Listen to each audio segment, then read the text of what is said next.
আরে মদন, আজকাল গ্রামের কৃষকদের মন কোথায় থাকে বলতো? কেউ তেমন একটা কাজ করতে আগ্রহী নয়, সবাই শহরের দিকে ছুটছে। জানি না মোড়ল মশাই, শহরে গেলে মনে হয় বেশি টাকা কামাই করতে পারবো। টাকা জানি শহরে গাছে ধরে, শহরে যাব এই ধরে ছিঁড়ে নিয়ে চলে আসবো।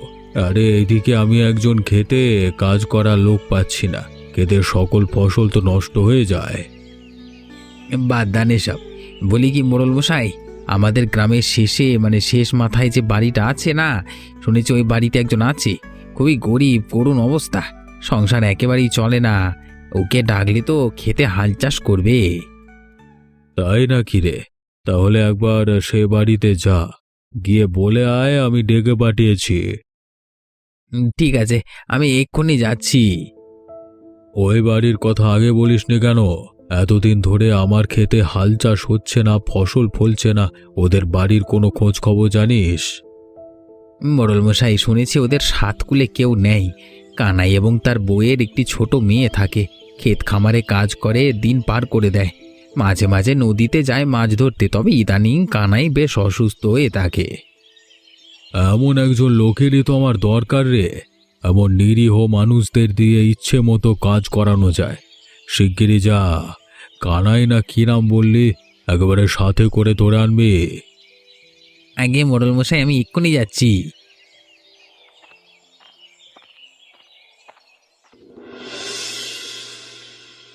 হ্যাঁ গো, এই কষ্ট আর কতদিন চলবে বলো তো?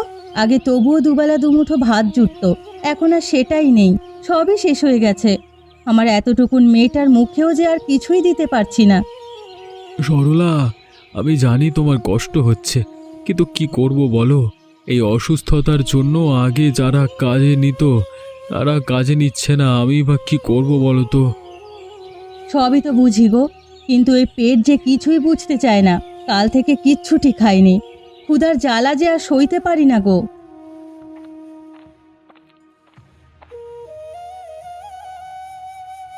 মা, মা গো, কিছু খেতে দাও না মা, আমার যে ভীষণ খিদে পেয়েছে।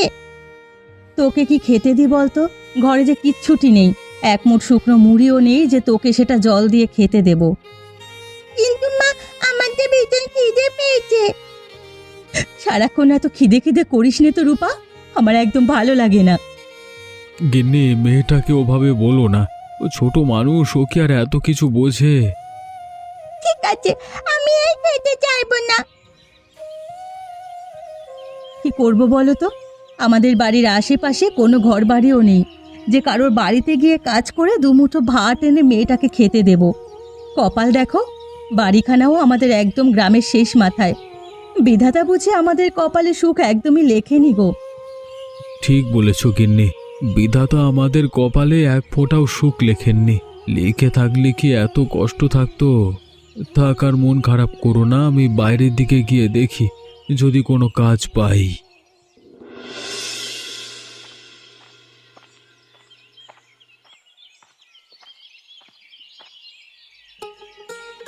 কানাইদা, আরে ও কানাইদা, কোথাও চললে নাকি? না গো দাদা, কোথায় আর যাব? দুদিন ধরে ঘরে বসা, মেয়েটা খিদের জ্বালায় কাঁদছে, তাই ভাবলাম যদি কোথাও কোনো কাজ পাই। তাহলে তো ভালো সময় এলাম গো, চলো দেখি, আমার সাথে চলো। কোথায় যাব? কোনো চিন্তা নাই গো দাদা, আমি তোমার জন্য একটা কাজের ব্যবস্থা করেছি। কি বলছো কি গো দাদা? সত্যি বলছো নাকি আমার সাথে ঠাট্টা করছো? এই দেখো, তোমার সাথে কি আমি ঠাট্টা করবার সম্পর্ক নাকি আমার? সত্যি সত্যি কাজের ব্যবস্থা করেছি। আরে মোড়লের খেতে তোমাকে আজ থেকে কাজ করতে হবে, রোজ রোজ কাজ পাবে সেখানে। বলছো কি গো? বিধাতা তোমার মঙ্গল করুক দাদা। ঠিক আছে, চলো আমি যাচ্ছি। তবে একটা কথা। আবার কি কথা? কর্তামশাই তোমাকে যা মাইনে দেবে সেখান থেকে তুমি আমাকে 3 ভাগের 1 ভাগ টাকা দেবে। তুমি কি বললে দাদা? কাজের লোক মাত্র বড়জোর 150 থেকে 200 টাকা সব পায় আর কি। এর মধ্যে তোমাকে 1 ভাগ দিলে আমার সংসার চলবে কি করে? ভালো করে ভেবে দেখো কানাইদা, শেষে কাজ না পেলে এই টাকাটাও কিন্তু পকেটে ঢুকবে না। কিন্তু তুমি এই টাকাটা কেন কাটবে? আমি তোমাকে কাজ পাইয়ে দিলাম, আমার একটা লাভ রাখতে হবে না? ভেবে দেখো, আমি আবার জোর করে কিছু করি না। আমি চললাম, চললাম।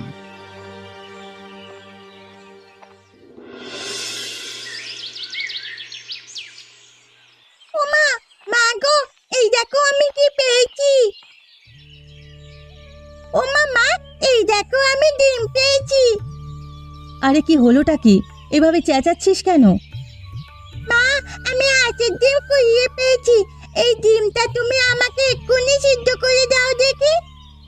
সে না হয় দিচ্ছি, কিন্তু কান্নাকার হাঁসের ডিম তুই এটা কোথায় পেলি রে মা? আমি পুকুরের ধারে খেলার সময় হঠাৎ দেখি একটা ডিম।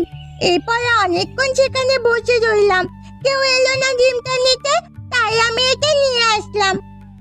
কিন্তু মা, এটা যদি সাপের ডিম হয় তখন? সত্যি মা, এটা সাপের ডিম? তাহলে এই ডিমটা আমরা ফুটিয়ে বাচ্চা ফোটাবো। সে কি রে, সাপ ফুটিয়ে কি করবি? বুঝবো কেন মা, সাপ পোষা যায় না? ওরে বোকা মেয়ে, সাপ পুষলে ঘরে কি মানুষ থাকতে পারে? সাপ তো বড় হয়ে আমাদের কামড়ে শেষ করে দেবে। ওমা, আমি সাপকে দুধ খাওয়াবো, ও আমার সাথে খেলবে, একেবারে আমাদের মতো থাকবে। দেখো, ছোট থেকে আদর করে বড় করলে আর কামড়াবে না। আরে আমার পাগল মেয়েটা, সাপ যদি সত্যি বেরোয় তখন তুই সবার আগে ভয় পালিয়ে যাবি। না মা, আমি পালাবো না, ওকে আমি বন্ধুর মতো রাখবো। কেমন সব ভাবনা তোদের। ঠিক আছে, ডিমটা আমি রেখে দিচ্ছি, তোর বাবা এলে দেখবো এটা কিসের ডিম। ঠিক আছে? ঠিক আছে মা, সাপের ডিম হলে বাচ্চা ফোটাবো, আর হাঁসের ডিম হলে ভেজে আমরা তিনজনে খাবো। আচ্ছা বাবা, তাই হবে। পাগল মেয়ে। মোড়ল মশাই, এই দেখুন কানাইকে নিয়ে এসেছি। কর্তামশাই আমাকে ডেকে পাঠিয়েছিলেন? হ্যাঁ, তোকে ডেকে পাঠিয়েছি। শুনেছি তোর নাকি অনেক কাজের প্রয়োজন। মদন বলল তোর অবস্থার কথা। আমার খেতেও লোকের দরকার আছে, তাই ভাবলাম তোকে ক্ষেতের জন্য রেখে দিই। তবে কানাই, ভালো করে শোন, তোর রোজগার কিন্তু মজুরি হবে দিনে 150 টাকা, আর দুপুরবেলায় আমার বাড়িতে খাবি। রাজি আছিস? হ্যাঁ কর্তামশাই, আমি রাজি। সংসারে এখন ভীষণ কষ্ট। আপনি যদি কাজ দেন আমি প্রাণপাত করে খাটব। মেয়েটার মুখে অন্তত 4টি ভাত আর ডাল তুলে দিতে পারবো। শোনো কানাইদা, কর্তামশাই কিন্তু তোমার মঙ্গলের জন্যই কাজ দিলেন, এখন কিন্তু কাজে কোনো গাফিলতি দেওয়া চলবে না। ঠিক বলেছ মদন, আমি যে টাকা দিই তার পূর্ণ কাজ আমি চাই। অলসদের আমি সহ্য করতে পারি না। মন দিয়ে করো, কাজ ভালো দেখলে তোমার মাইনে বাড়িয়ে দেওয়া হবে। আপনি চিন্তা করবেন না কর্তামশাই, আমি সকাল থেকে সন্ধে পর্যন্ত কাজ করব। ঠিক আছে ঠিক আছে, আজকে আর না। তবে একটা কথা মনে রাখবে, তোমাদের মতো লোক হাজার হাজার আছে। কাজের মূল্য না দিলে কালকে থেকে অন্য লোককে লাগিয়ে দেবো। তাই সঠিকভাবে কাজ করবি, ঠিক আছে? আগে কর্তা, আপনার দয়াতেই তো আমরা বেঁচে আছি। আপনি দয়ালু মানুষ, চিন্তা করবেন না, আমি কানাইদাকে কাজটা বুঝিয়ে দেব। ঠিক আছে কর্তা, আমি আজকে থেকেই কাজে লেগে যাব। সারাদিন খেটে শরীরটা কেমন যেন ম্যাচ ম্যাচ করছে গো মদনদা। তবে শান্তি এই যে অন্তত হাতে কিছু টাকা এলো। গিন্নি আর রূপার মুখে আজকে অন্তত ভাত তুলতে পারবো। তাই তো বলেছিলাম কানাইদা, আমার উপর ভরসা করলে তোমার সংসার চলে যাবে। এবার তোমার হাতে থাকা টাকার হিসেব মেলাও দেখি। হিসেব? কোন হিসেব দাদা? এই যে প্রথম দিনই শর্ত বেমালুম ভুলে গেলে? হ্যাঁ, আরে কাজটা তো আমি পাইয়ে দিয়েছিলাম, কথা ছিল আমাকে কিছু টাকা দেবে। এখন তোমার 150 টাকা থেকে আমার পাওনা 50 টাকা দাও। মদনদা, সারাদিন রোদে পুড়ে ঘাম ঝরিয়ে এই 150 তো টাকাটা পেয়েছি। এর ভেতর থেকে যদি 50 টাকা তোমাকে দিই, আমার সংসার চলবে কি করে? কানাইদা, তুমি হয়তো ভুলে যাচ্ছ, তোমার হাতে আজকে যে টাকা আছে সেটা আমার জন্যই। আমি না থাকলে তো কাজই পেতে হতো না। ঠিক আছে, সমস্যা নেই। তুমি টাকা দিতে না চাইলে কালকে থেকেই অন্য কাউকে কাজটা দিয়ে দেব। আচ্ছা আচ্ছা দাদা, তুমি যেটা চাইছো তাই নাও, কিন্তু মনে রেখো আমার মেয়েটা খালি পেটে ঘুমালে তোমার কিন্তু দোষ লাগবে। সে আমার মাথা ব্যথা নয়, সংসার চালানো তোমার কাজ, আমি আমার পাওনা নিতে এলাম মাত্র। হায় বিধাতা, কতদিন আর এভাবে চলবে? কানাইদা, এবার কষ্টের মূল্য বুঝলে তো? হ্যাঁ গো মদনদা, বুঝেছি বই কি, কিন্তু 150 টাকার মধ্যে 50 টাকা রোজ রোজ তোমায় দিলে আবার সংসারটা কি করে চলবে? কানাইদা, তুমি ভাবছো কেবল নিজের জন্য, আরে আমি না থাকলে তো এই কাজটা পেতেই না। এটা শুধু আমার পাওনা। এরপর চাল ডাল কিনে বাড়ির দিকে চলে যাও, কালকে আবার সকাল সকাল এসো, কেমন? আচ্ছা মদনদা, আমি যাচ্ছি, তবুও তুমি আমার উপকার করেছো, আমি সারা জীবন মনে রাখবো। সে ঠিক আছে, এবার যাও যাও, বাড়ি যাও।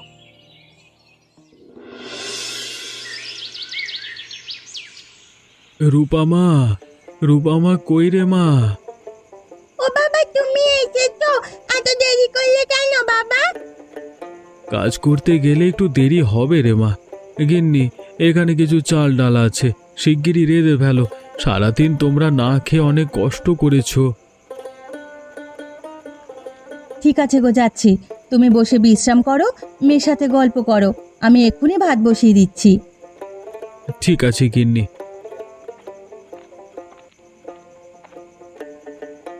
রূপামা, তুমি আজকে সারাদিন কি করলে? ও বাবা, আজকে আমি একটা সাপের ডিম পেয়েছি গো। সাপের ডিম? সে কি কথা, সাপের ডিম কোত্থেকে পেলি রে মা? হ্যাঁ গো বাবা, পুকুরের ধারে গাছের মধ্যে লুকানো ছিল, আমি খুব সাবধানে তুলে এনেছি।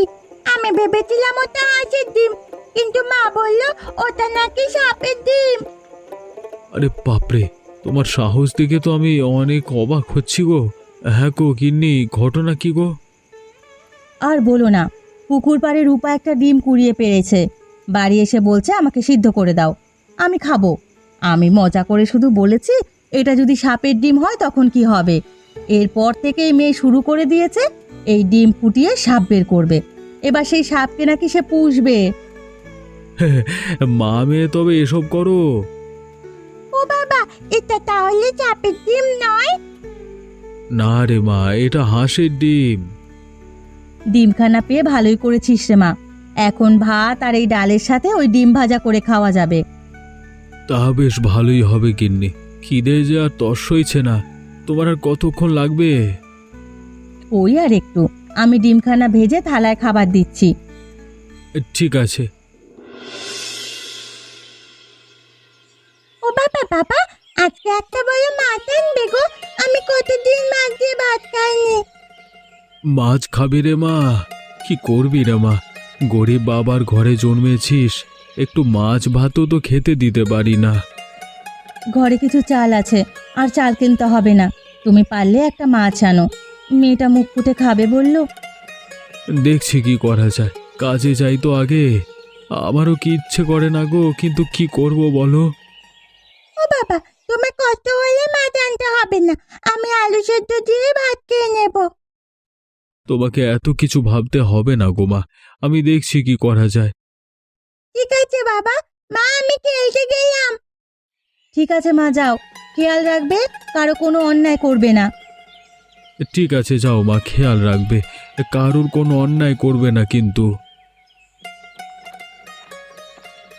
আমিও বেরিয়ে যাই গিন্নি, আজকে আবার খেতে অনেক কাজ করতে হবে। ঠিক আছে গো, যাও। এই শোনো, মাছ আনলে খুব বড় মাছ এনো না, ছোট দেখে একটা এনো, মেয়েটার মুখে দিতে পারলেই হবে। ঠিক আছে, আমি যাই এরপর।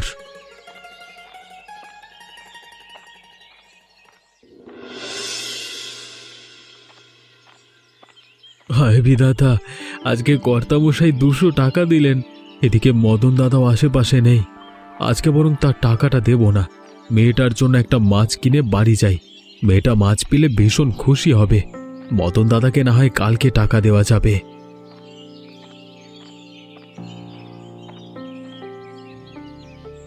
কি দাদা, মাছ নেবে? আজকে বেশ বড় মাছ এনেছি, দেবো একটা? ঠিক আছে ভাই, দিয়ে দাও। মেয়েটা আজকে বড় মাছ খাবে বলেছিল, কিন্তু দাদা এই মাছের দাম কত?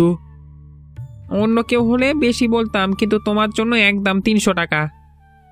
এত দাম? এত দাম দিয়ে মাছ কেনবার ক্ষমতা কি আমার মতো গরিবের আছে দাদা? তুমি কত দেবে বলো, যদি আমার সাধ্যের মধ্যে হয় দিয়ে দেব। আমার কাছে তো মোট 200 টাকা আছে দাদা, এ টাকায় কি মাছ হবে? তাহলে এই মাছটা হবে না দাদা, তুমি বরং এই ছোট মাছগুলো নাও, ওটা 170 টাকা করে দিয়ে দেব। কিন্তু মেয়েটা যে বড় মাছ খাবে বলেছিল। কি করব দাদা, তাড়াতাড়ি বলো, নয়তো মাছটা অন্য খদ্দের নিয়ে নেবে। দাদা ওই মাছটা 200 টাকায় হবে? মেয়েটা কত শখ করে বলেছিল বড় মাছ খাবে।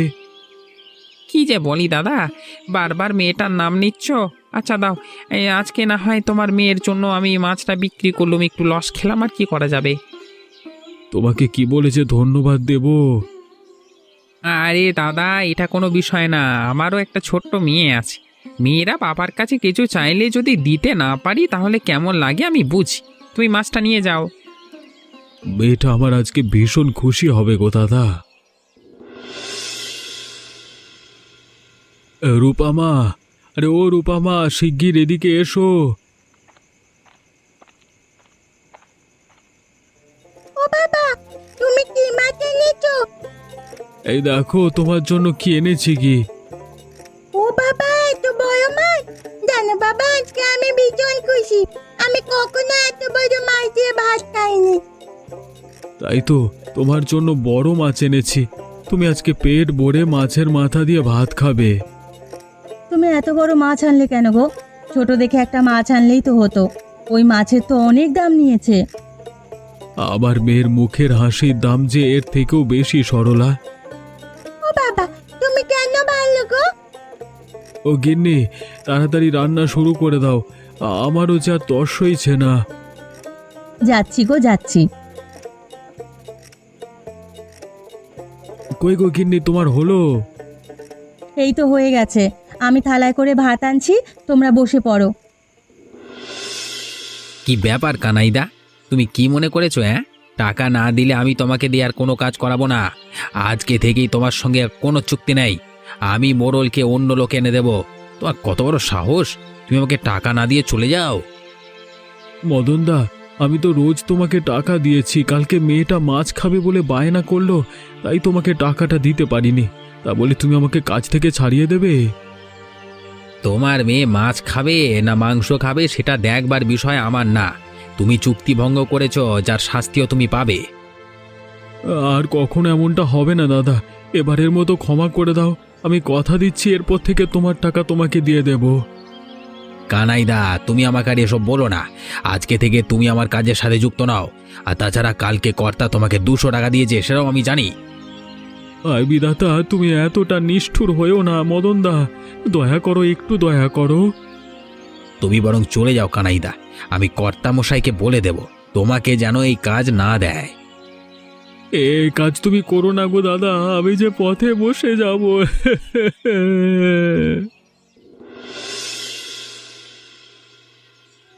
কর্তামশাই, দয়া করুন, আমাকে কাজ থেকে বের করে দেবেন না।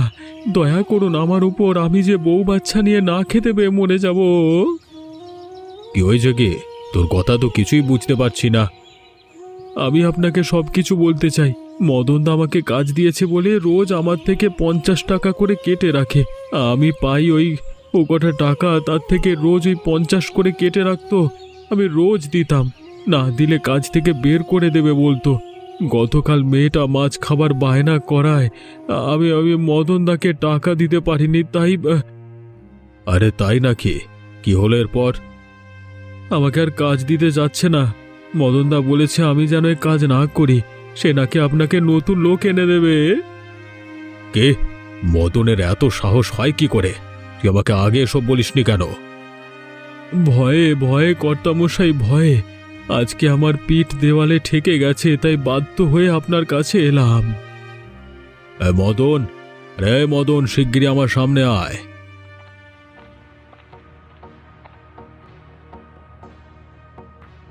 গিয়ে কর্তা মশাই আমাকে ডেকেছেন? তুই কি ভেবেছিস কি অন্যের ঘামের টাকায় নিজের খুশি মেটাতে পারবি? বলি, তোর এত বড় সাহস হয় কি করে? আগে কর্তামশাই, আমি তো কেবল কাজের বিনিময়ে চুক্তি করেছি। আর কোনো ব্যাখ্যা আমার লাগবে না। এখন থেকে কানাইকে তার উপার্জিত টাকার পুরোটাই দিয়ে দেবে। আর ওকে কাজ থেকে সরিয়ে দেওয়ার তুমি কে? নিজেকে কি মোড়ল ভাবতে শুরু করেছো? ক্ষমা করবেন কর্তামশাই, আমার ভুল হয়ে গেছে, আমি আর এমন ভুল করব না। ধন্যবাদ কর্তামশাই, বিধাতা আপনার মঙ্গল করবেন। আর সময় নষ্ট করিস না কানাই, কাজে যা। তোর কাজ আমার ভীষণ পছন্দ হয়েছে বুঝলি। তোকে আমি 200 টাকা করে রোজ দেব। আগে কর্তামশাই।